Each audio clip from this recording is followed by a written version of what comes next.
जय गुरु जी संगत जी। ये मेरा तीसरा सत्संग है।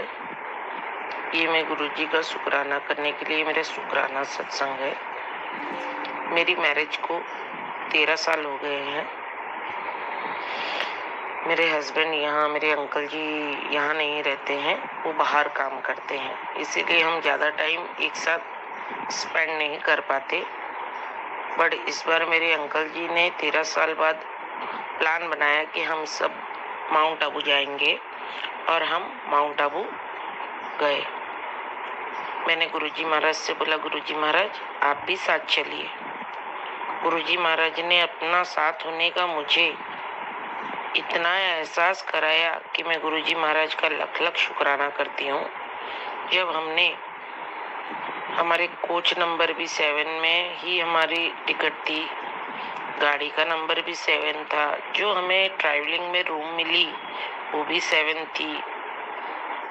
बहुत सारी बटरफ्लाई भी दिखी, जो जैसा हम चाहते थे कि हमारी ट्रिप बहुत अच्छी हो, गुरुजी महाराज की दया से वो ट्रिप बहुत अच्छी हुई। जो हमने कभी कुछ नहीं किया था वो सब हमने एंजॉय किया।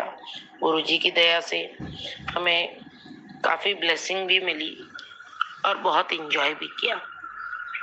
इतनी मेमोरीज वहां पर हमने कलेक्ट की थी, बट कुछ टाइम बाद जिस मोबाइल में हमने मेमोरीज कलेक्ट की वो खो गया, मेमोरीज भी चली गई।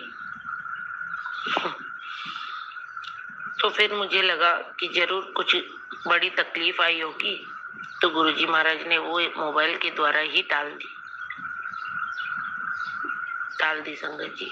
इस सब चीज के लिए मैं गुरुजी महाराज का लख लख शुक्राना करती हूँ, कोटि कोटि शुक्राना। संगत जी, मेरा दूसरा सत्संग अभी 20 फरवरी को मैं भेरू जी के मंदिर राजस्थान में नाकोड़ा जी गई थी। वहां पर भी गुरुजी महाराज को मैंने बोला, गुरुजी साथ चलिएगा, तो गुरुजी मेरे साथ आए। ऐसा उन्होंने हमें बताया कि मैं साथ ही हूँ।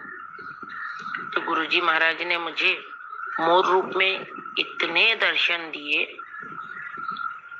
गाड़ी में चलते रोड पर मोर चल रहे हैं। जय गुरुजी। जहाँ हम रुके थे हमारे नाकोड़ा तीर्थ में, वहां पर गुरुजी ने तो मुझे 7-7 11-11 मोर्स के दर्शन दिए। उसके लिए भी गुरुजी का लख लख शुक्राना। गुरुजी महाराज ने मुझे बोला था कि तुझे एक सरप्राइज गिफ्ट देने वाला हूँ, मैं तेरे लिए एक सरप्राइज गिफ्ट लाने वाला हूँ। ऐसा रोज मैसेज आ रहा था और वो भी सच हुआ संगत जी। मेरे अंकल जी ने मुझे एक सरप्राइज गिफ्ट दिया, और जहां हम नाकोड़ा जी गए थे वहां पर हमारा लक्की कूपन भी निकला, 20 ग्राम सिल्वर कॉइन, जिसमें माता जी बनी हुई थी, लक्ष्मी माता, गणेश जी, माँ सरस्वती। तो गुरुजी ने वो सरप्राइज गिफ्ट भी मुझे दिया, उसके लिए भी गुरुजी का लख लख शुक्राना।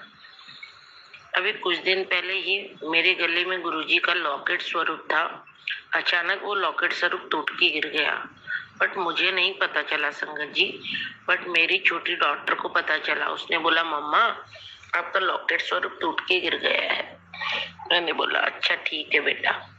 उसके कुछ ही घंटे बाद संगत जी, मैं खाना बना रही थी, मेरे अंकल जी बाहर से आने वाले थे।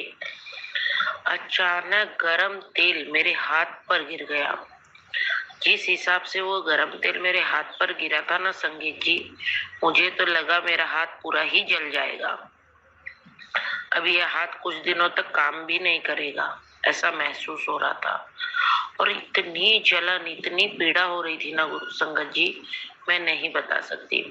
क्योंकि उसके एक दिन पहले ही मेरी बड़ी सिस्टर ने मुझे बोला था कि उसने गरम गरम कढ़ाई पकड़ ली थी, उसका हाथ बहुत जल रहा था, बट उसने गुरुजी का चंदन लगाया तो उसका हाथ जलना बंद हो गया। फिर मैंने भी संगत जी कोई क्रीम नहीं लगाई, कोई दवाई नहीं लगाई उस जले हुए हाथ पर। मैंने भी गुरुजी महाराज का चंदन लगाया। जब जब गुरुजी महाराज का चंदन लगाया ना संगत जी, हाथ में जलन कम हो गई, बट हाथ इतना जला था कि जैसे ही चंदन सूख जा रहा था, हाथ जो वापस से जलने लग जा रहा था। फिर गुरुजी महाराज ने थॉट डाला कि बॉम्बे मंदिर आ जा, बट हाथ जल रहा था संगत जी, तो मन भी नहीं कर रहा था, क्यों झूठ बोलूं, मन भी नहीं कर रहा था कि जाऊं। फिर गुरुजी महाराज ने अचानक मन को इतना विचलित कर दिया कि बॉम्बे मंदिर आ जा। मेरी डॉटर की टीचर आते हैं हमारे घर पर, उनको बहुत टाइम से गुरुजी महाराज के मंदिर जाना था। उन्होंने भी मुझे बोला था आप जब चाहोगे तो मुझे लेके चलना। मैंने बोला जरूर। तो वो भी हमारे साथ वहां पर आए, उनको बहुत अच्छा लगा। गुरुजी महाराज ने उनको वहां पर बुलाया संगत जी। और जैसे ही मैं गुरुजी महाराज के बॉम्बे मंदिर जाने के लिए सोची कि हाँ चलो अब चलते हैं, मैम की भी इच्छा है,